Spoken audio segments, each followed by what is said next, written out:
Hey, it's Liberty and I make videos about books, history, archaeology and life. Now I'm excited because this month I'm going to be participating in my first readathon. It is the Gilmore Girls readathon and it's running from the 15th to the 22nd of November. To prepare for this readathon, I'm going to do the Gilmore Girls book tag. Now, this is kind of my own little tag because I've amalgamated two tags that I found and I've introduced some prompts of my own. But essentially what I'm going to do is for each of the characters, I'm going to be recommending a book or a character from a book which I think sort of fit. Now, if you do not know what Gilmore Girls is and are just here for some book recommendations, Gilmore Girls is a TV series which ran from 2000 to 2007, and it's about mother and daughter who are really close because it was a teen pregnancy, and they're living in this small town of Stars Hollow in Connecticut, in America obviously, and the town is full of eccentric, lovable characters. If you like this video, then do give it a thumbs up. I make lots of videos, so do subscribe if you want. Getting straight into it, the first character is Lorelai Gilmore, the primary protagonist of the series. She has Rory when she's 16 and moves to Stars Hollow, and this prompt is a character with a witty sense of humour. And for this, unsurprisingly, the first character I thought of was Tyrion Lannister from the A Song of Ice and Fire series by George R.R. Martin, aka the Game of Thrones book series. I'm not going to talk too much about what the series is about. If you want to know that, I've made a top 5 favourite fantasy series and it's in there. So Tyrion Lannister is the son of the richest man in the kingdom and he is the brother-in-law of the Queen. He is incredibly funny and makes me laugh in the books and on the show. In terms of many different quirky, interesting, multifaceted characters, weirdly the worlds of Gilmore Girls and Game of Thrones are both similar in that way, and both the Lannisters and the Gilmores have their many issues. The next character is Lorelai's daughter and everyone's favourite bookworm, Rory, and her prompt is, what is your favourite classic? And for me, that has to be War and Peace by Leo Tolstoy. It is a novel set in the early 19th century, and it was all about when Napoleon was a great power in Europe and how that affected different families of the Russian aristocracy. Characters include Pierre Bezukhov, who is the illegitimate son of one of the richest sort of princes in the Russian nobility, and Natasha Rostov, who is an incredibly passionate, romantic, impulsive daughter of another one of these great families. And then we have Andrei Bolkonsky, who is very philosophical and pessimistic, and he's the aide-de-camp to the general who's in charge of the Russian army. There are so many different characters, but they're all fleshed out, they're all incredibly interesting, and some of the more grayer characters I like the best. Like, I have arguments with people about how I think Dolokhov is actually a good person who just made some mistakes.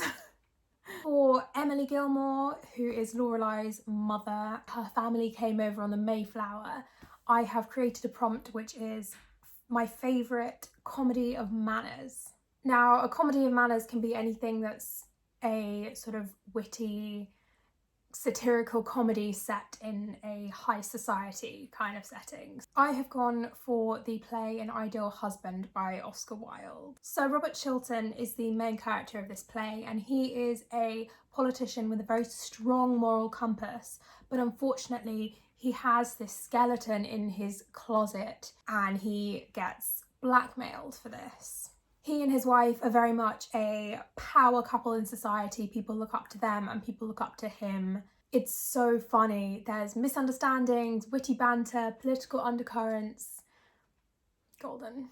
So neither of the tags that I read contained Lorelai's father, Richard Gilmore. So I have created a prompt which is longest tome, because like Rory, he's a big reader, and I believe he reads The Decline and Fall of the Roman Empire at one point during the series all the way through. This one is not new though, because I realised I haven't read anything longer than any of the Game of Thrones books or War and Peace, so it's gonna be one of those, depending on which has the most pages. I think it's a Storm of Swords from Game of Thrones. I think that's the longest. So the next character we have is Luke Danes, who is the owner of the diner, Luke's Diner, that Lorelai and Rory frequent in Stars Hollow. Now the prompt for him is a book that you secretly love but are afraid to admit. Now, I have to go for The Red Queen by Philippa Gregory, purely because it is about Margaret Beaufort, who is the mother of Henry VII of England. I have a lot of issues with Philippa Gregory. I don't like the way that she completely disregards the established historical narrative and just cuts people out of history and distributes their parts to other people. Don't get me started on the other Boleyn girl. Like, she takes so much liberty with the facts. And yes, I watched The White Queen when they made an adaptation of it. It was entertaining, but again, you know, as someone who's studied history and archaeology, I shouted at the TV too many times.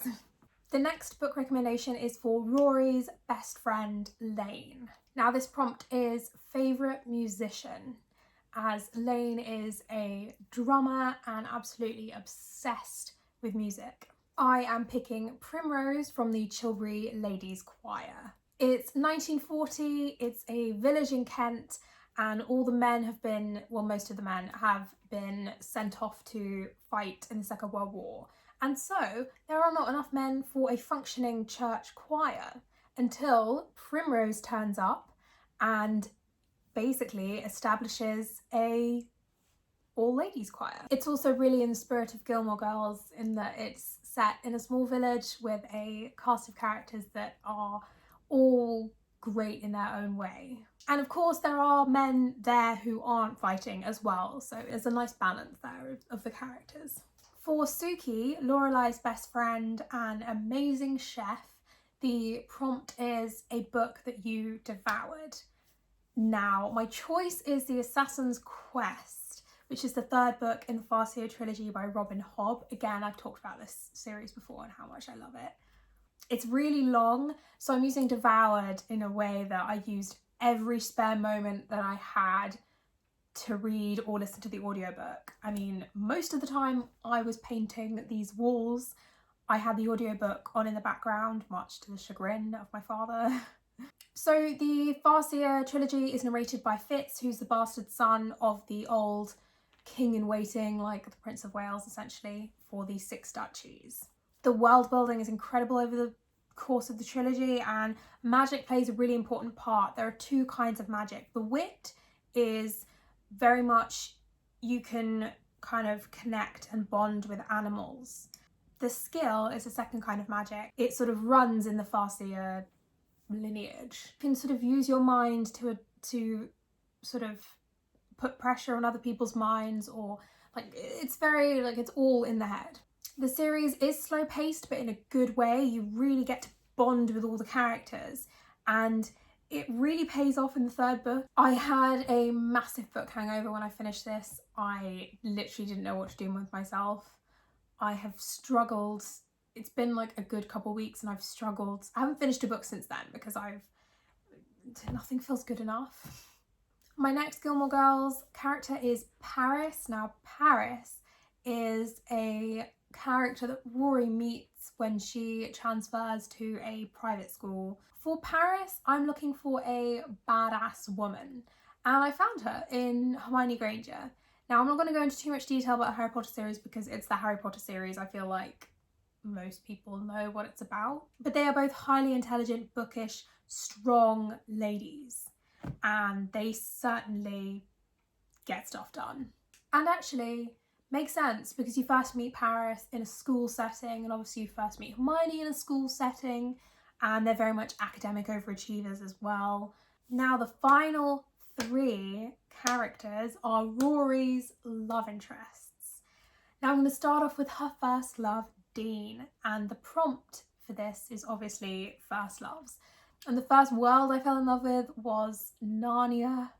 So all of the Chronicles of Narnia books by C.S. Lewis. I love the idea that I could just escape to Narnia. And I had a great childhood. It's not to do with that, but it's to do with, you know, when you're a child, you have to be taken everywhere. And with Narnia, with one step, you could be in a snowy landscape or a desert landscape.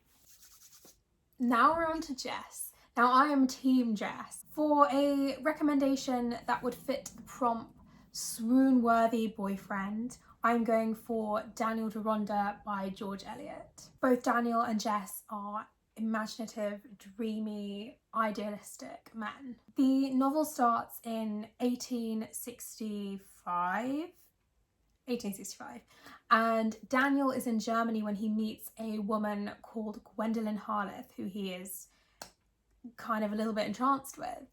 Then we sort of go back a year to 1864, where you kind of see how everybody ends up at that point. Then we pick up again in 1965 and carry on with that narrative as they both return to England and things escalate quite a lot. There's a lot of pining involved from various characters and, like I said, criticism of societal norms and society as a whole, and you get to see 19th century Zionism as well and how that's thought of by the various different characters. The final character I'm including in this tag is Logan, and for him the prompt is best bad boy that you can't help but fall in love with. I'm going with a classic Jane Austen guy for this one, Henry Crawford from Mansfield Park. So Fanny Price is the main character of Mansfield Park, and she is a poor cousin who comes to live with her aunt and her family in Mansfield Park. Henry and his sister Mary come and move nearby and massively cause chaos within the young people who are living in the house, because there's Fanny, but then she has 2 male cousins and 2 female cousins. So there are 5 young people in this house. At the start, he may appear like just a cad who is just flirting his way around the place, but he genuinely falls in love, I believe, with the person that he sort of tries to pursue in the second half of the novel. I used to really dislike Mansfield Park, but actually the more that I've grown, I have more of an appreciation for Fanny as a character and this novel as a whole. So that is my Gilmore Girls tag, and I know I didn't include everyone. If you like this video, give it a thumbs up and do subscribe if you want to see more of my videos. Next week I am planning on uploading my Gilmore Girls readathon TBR, so you can see what I'm planning on reading during that week. Happy reading!